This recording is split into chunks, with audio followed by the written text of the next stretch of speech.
The night my brother turned me into a punchline started in a private lounge that smelled like money, polished wood, chilled champagne, and that faint cologne men wear when they want to feel important.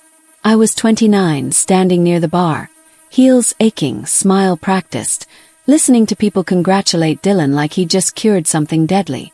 It was his celebration, promotion, milestone, his moment. Then he lifted his glass and said my name. "Let's hear it for my little sister Harper." He laughed, waiting for the room to focus. Still jobless. Still figuring it out. There was a half-second of silence before the room erupted. Whistles. Couple of claps. Someone near the couches joked. Career mode, spectator. Another guy actually snorted into his drink. I felt eyes slide toward me. Curious, amused, relieved it wasn't them that I smiled. I raised my glass. I even nodded like I agreed what no one in that room knew. What Dylan absolutely didn't know was that the people laughing were the same people who had filled out onboarding paperwork with my company's logo at the top. The same people whose bonuses were approved by a faceless ownership group I quietly controlled. They talked all night about our campaign, our numbers, our growth, never realizing the final sign-off belonged to the woman they just turned into a joke. I didn't correct him. I didn't flinch. I decided that there's a moment right after humiliation when something shifts. Not anger, clarity. As Dylan basked in laughter, my mind moved elsewhere. To client contracts. To access privileges. To compliance clauses everyone forgets about until they matter. Plates stayed untouched. Glasses stayed raised. But the table, metaphorically, had already flipped. 5 minutes later. The joke would be over. It would end with HR emails, revoked badges, and a meeting they would never forget. But before I tell you how that happened, pause for a second. Drop a comment. Tell me what time it is, where you're watching, which country you're in. I want you to see how far this moment traveled, because what happened in that lounge wasn't just about revenge.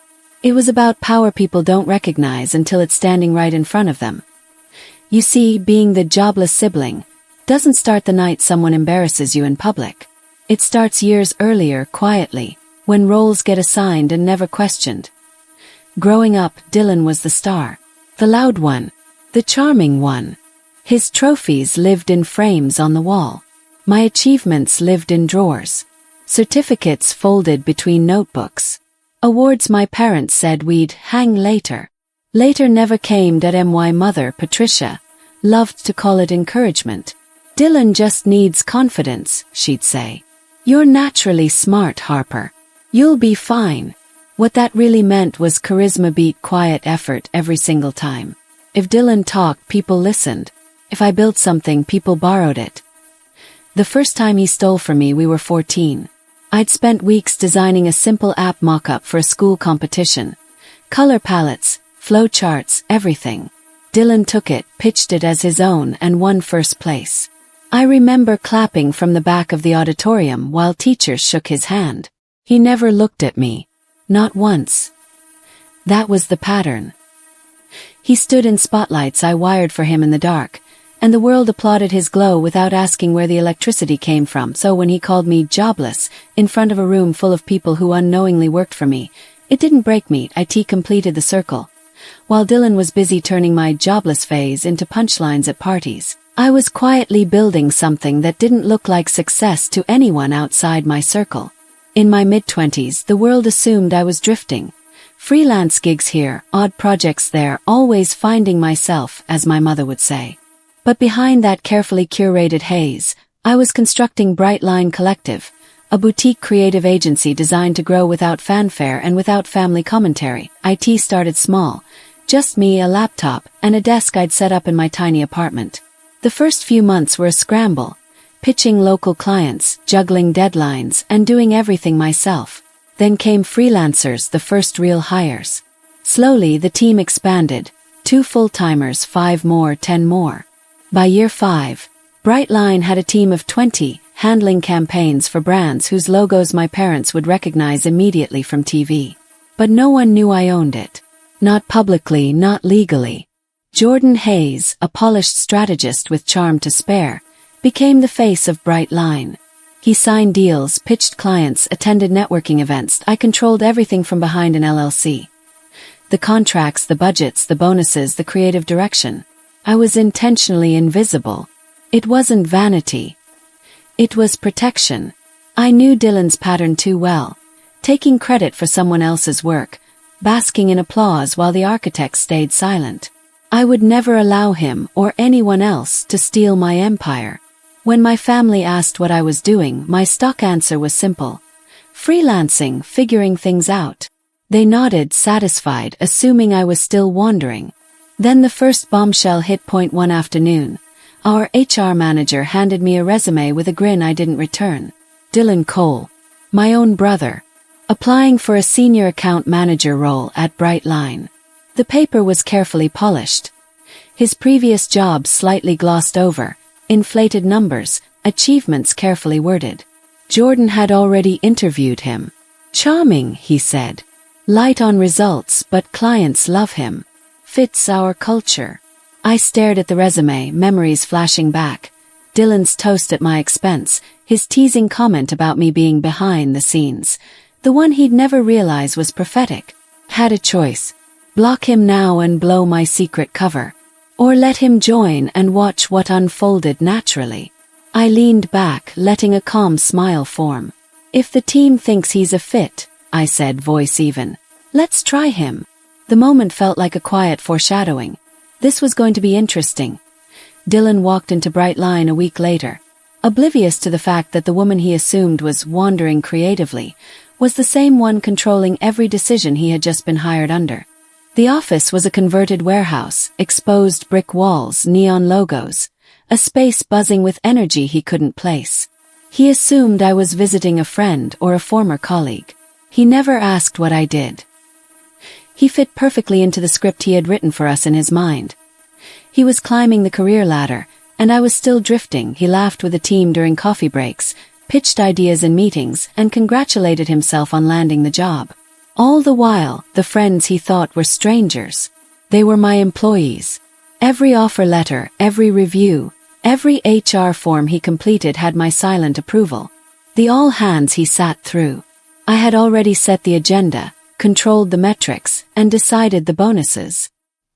He walked into a world where he thought he was the star, never realizing he was performing on a stage I had built. When he toasted me at the party months later, laughing with his colleagues, it was just another chapter in the script he'd been reading his whole life. Only this time the audience and the director knew the truth. Viral? Definitely. Secret identity, hidden power, the oblivious sibling working for the one he mocked. And the audience? They were already leaning forward, because they could see everything Dylan couldn't. The night of Dylan's toast should have been just another humiliation, another anecdote he'd repeat for months at family gatherings. But my phone buzzed in my clutch just before he raised his glass. Not a social notification, an email alert that I opened it. Formal complaint. Workplace harassment. Anonymous sender. Timestamp. 10 minutes before Dylan's toast. The email laid out a string of jokes, pranks, and cutting remarks directed at junior staff in front of clients. Initials at the top, DC. Not subtle at all. The final note hit like a punch to the gut. I don't feel safe bringing this to HR because everyone seems to love him.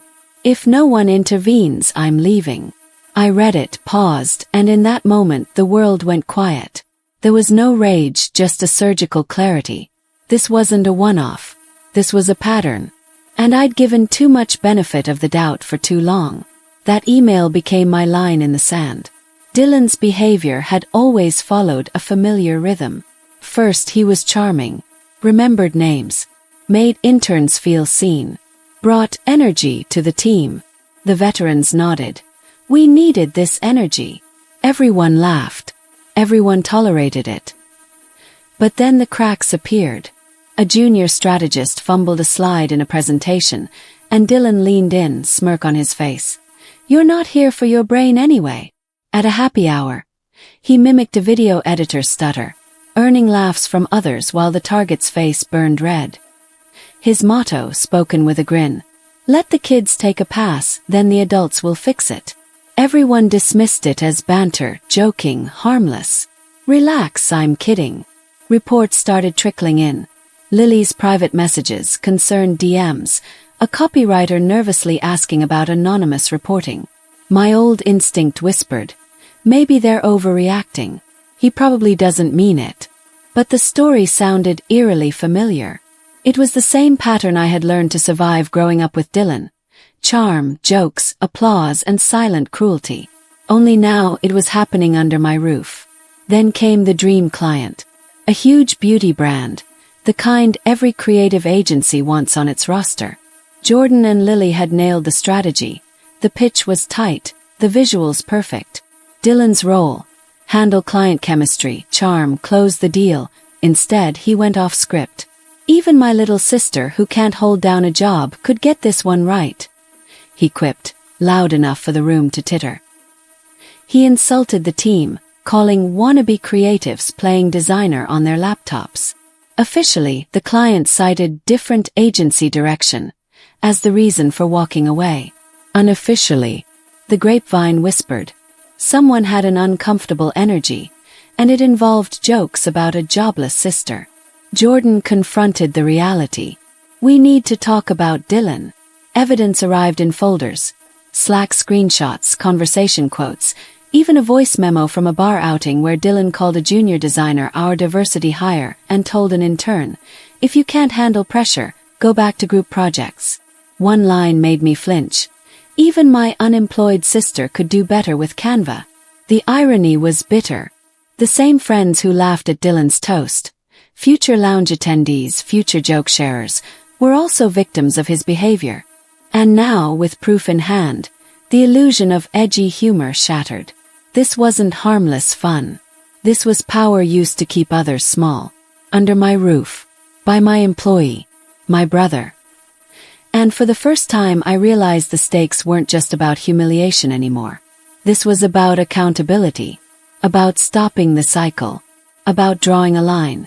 And this time, nobody would cross it without consequences. The morning after Dylan's toast, I arrived early. The all-hands was scheduled for 10 a.m.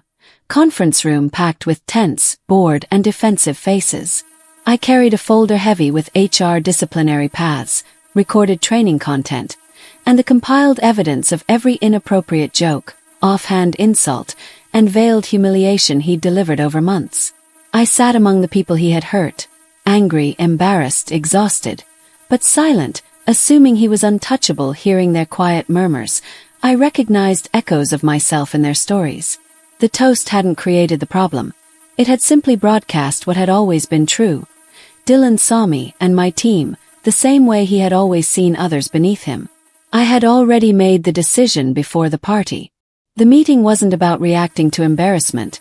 It was about accountability. By 10 a.m., the room hummed with tension. Dylan arrived late, iced coffee in hand, grinning, taking the middle seat as though he were watching a show rather than starring in one. He leaned back, oblivious to the storm about to hit. Jordan opened. We can't do our best work if people feel small or scared, he said, voice steady. This isn't about blaming one person. It's about holding a mirror up to all of us. The first slide appeared. An anonymized complaint quote. I feel like I'm one bad joke away from being publicly embarrassed. The room went quiet. My turn. I played the first clip. Dylan on Zoom. If you can't handle a client raising their voice, maybe this industry isn't for you. We can't all be fragile little art students. Nervous chuckles floated in the background. Second clip. Bar recording. We're practically a charity for junior talent. My unemployed sister could do better with Canva. The room didn't laugh this time. They listened to their own reactions echo back. Slack screenshots followed. Relax. Just banter. If they can't take a joke, they're in the wrong place. I clicked to a slide with a question in bold. Whose comfort are we protecting when we call bullying banter? I raised my voice, calm but firm. I built this place to be somewhere people don't have to swallow their dignity to cash a paycheck. I walked through how people had been spoken to, repeated, dismissed. That's not who we say we are. Dylan's hand shot up. Disbelief painted across his face. Are we seriously playing secret recordings? Anyone who knows me knows I'm kidding. You're making it sound like I'm some villain. If I hurt someone's feelings, they could just talk to me. Lily leaned forward, her voice steady. Some of us did, Dylan. And you told us we were too sensitive, then made jokes about that too. The energy in the room shifted, flowing toward the people calling out their experiences. Dylan felt it. His grin tightened, his tone sharpened. We're in advertising, not kindergarten, he barked. If we start policing jokes, there will be nothing left. He jabbed a finger at me. You don't even have a real job, Harper. You float around making mood boards and suddenly you're the morality police. Old Harper would have shrunk. This Harper clicked to the final slide. Words filled the screen. Power isn't just what you have. It's what you're willing to use. You're right, I said, voice steady. This isn't kindergarten. In kindergarten, there are consequences for hurting people on purpose. At this level, there are contracts. I promised more conversations, some ending with people no longer working here. Dylan sneered. So what? You're threatening me now. I met his gaze. I'm promising this team something I should have promised sooner. No one is untouchable. Not even you. Questions were asked, some tentative, some pointed. The meeting ended with clarity. Next steps for Dylan, for the team, for the culture. But I stayed behind, closed the door, looked at him not as his little sister, but as the person who had always had the authority he kept pretending to have. For the first time, in a room full of witnesses, the power dynamics reversed. The bully had been exposed.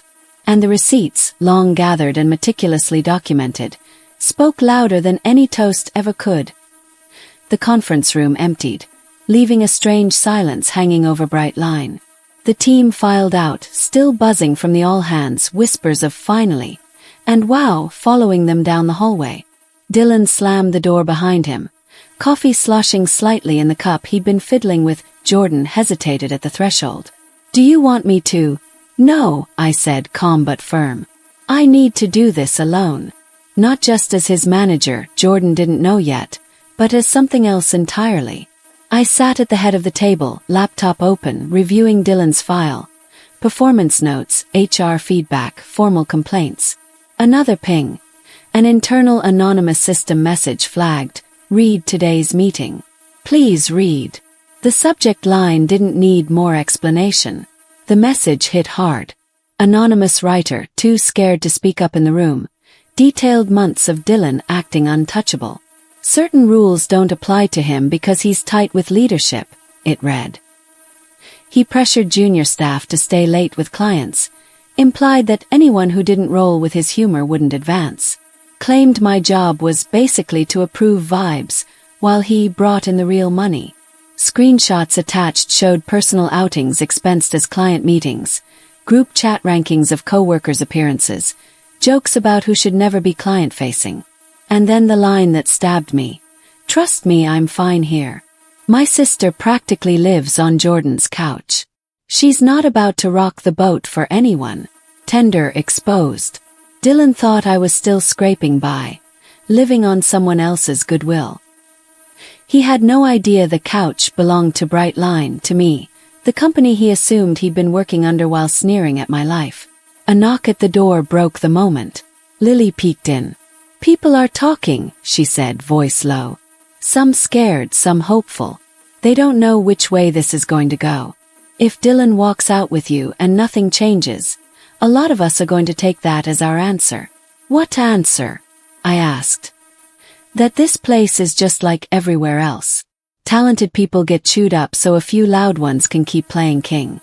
I don't want Bright Line to be like that. But I'm not sure I can stay if it is. Her words landed heavy. Weight added to the decision I'd been circling for years. 5 minutes late, Dylan strolled in, coffee in hand, flopping into the chair across from me. Am I here for another lecture on tone? Or did someone complain that my coffee orders are too aggressive now? Sit up, Dylan. This isn't a joke, I said. He smirked, straightened slightly, teasing. You really leaned into the dramatic boss energy. Didn't know you had it in you. There are things you don't know about me, I said calm. That's part of the problem. I've known you my whole life, he scoffed. I know you. You're not about to ruin my career because a couple of interns don't like my sense of humor. I slid the folder across the table. Complaint emails, screenshots, recordings. This isn't about a couple of interns. This is about a pattern. I listed offenses. Undermining staff, discriminatory comments, misrepresented expenses, costing us a major client. When people tried to talk to you, you mocked them. Then you mocked me in front of those same people. Dylan barely glanced at the evidence. They're overreacting. Everyone's so soft now. You're making this personal because of one stupid toast. It is personal, I said, leaning forward. Personal to every person you humiliated. Personal to every employee who watched you get away with it and wondered if this place was safe. And yes, personal to me because you did it on my watch, in my company. Dylan laughed. Your company. That's cute. You do some scheduling, boss people around about timelines, and suddenly it's your company. I took a deep breath, the moment I had been circling for years finally here. Dylan. Bright Line isn't just a place I work. It's mine.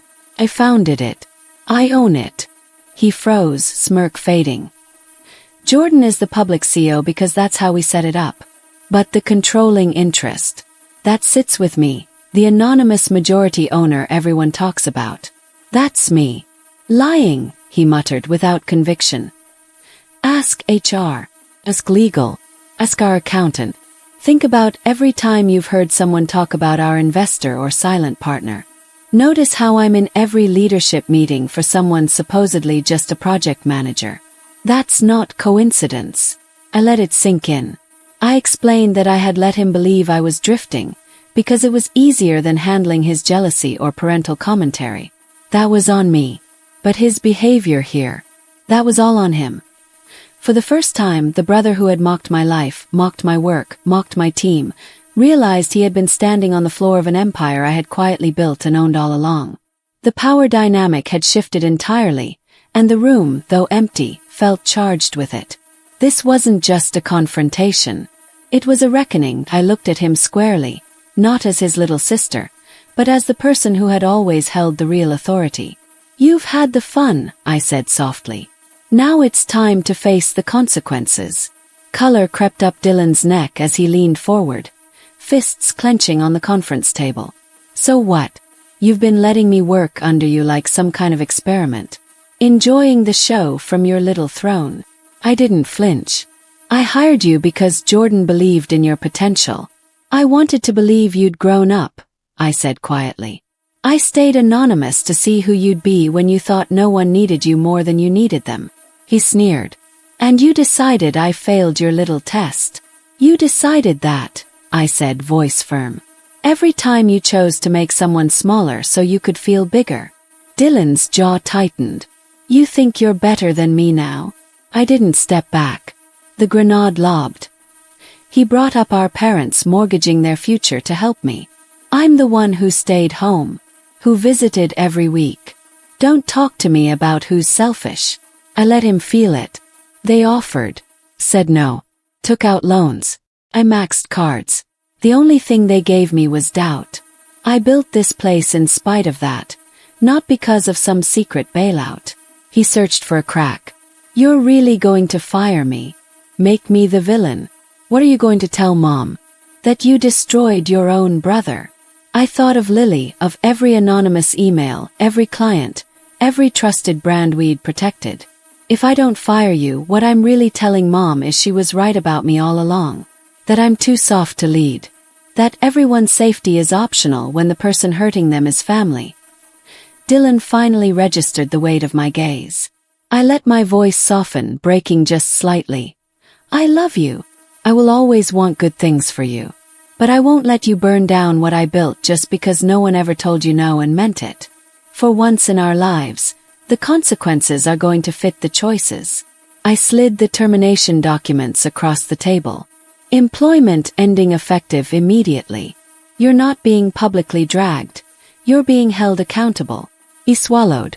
You're choosing them over me. I'm choosing me, I said. 2 days later, the new all hands carried a different energy. Company update, ownership and culture, Jordan's note had read. The room hummed with raw curiosity. Dylan's empty chair didn't go unnoticed. Jordan gave a brief intro, then turned to me. The screen lit up with the Brightline logo and the words, Founder and Majority Owner, Harper Cole. A photo flashed of me signing the office lease years ago. A collective inhale swept the room. Wait, what? Murmured someone. Lily's eyes glistened. I explained why I'd stayed in the background. Strategic reasons, personal ones. Fear of family control, fear of comparison, fear of being treated differently by my team. That secrecy protected me in some ways, but it also cost us, I said. It made it harder for people to believe leadership would step up. Then the Dylan announcement. He's my brother, I said, letting that sink in. Being related to me doesn't give anyone immunity here. If anything, it raises the bar. If I can hold my own family accountable, you'll never have to wonder whether I'll make excuses for somebody else. We moved to the lounge footage. Faces blurred but recognizable. Dylan in the center, arm raised mid-toast. Almost everyone in that frame had laughed. Some of you are in this room right now, I said. Not here to embarrass anyone, but to be honest. When you laughed, you weren't just laughing at me. You were laughing at the idea that someone without a visible title doesn't matter. I let it land. Every single person in that frame worked for me. You were toasting the failure of the person who signs your paychecks. A hand raised. Strategy lead. I was there. I laughed. I shouldn't have. I'm sorry. He nodded. Owning it is the first step. The room shifted. Energy transformed from awkward curiosity to engaged accountability. Dylan's absence was a quiet reminder of consequences, and my public reveal reshaped the culture. Brightline was no longer just a company. It was a place where respect, accountability, and integrity were non-negotiable. For the first time, the tables had turned completely. The sibling who had mocked, belittled, and controlled the narrative had been confronted, held accountable, and replaced with the authority he never recognized. And the team. They could finally breathe, knowing that leadership truly had their backs. The lesson lingered. Revenge isn't about cruelty. It's about restoration. About correcting patterns, enforcing boundaries, and ensuring that the people who trusted you are safe. I had done that. For myself, for my team, and for the company I had built from the ground up. And for the first time in a long time, Brightline felt like a place where dignity and hard-earned authority truly mattered. And that's it for today. Thank you so much for watching. Drop your thoughts in the comments and don't forget to like, subscribe, and share. I'll see you in the next story.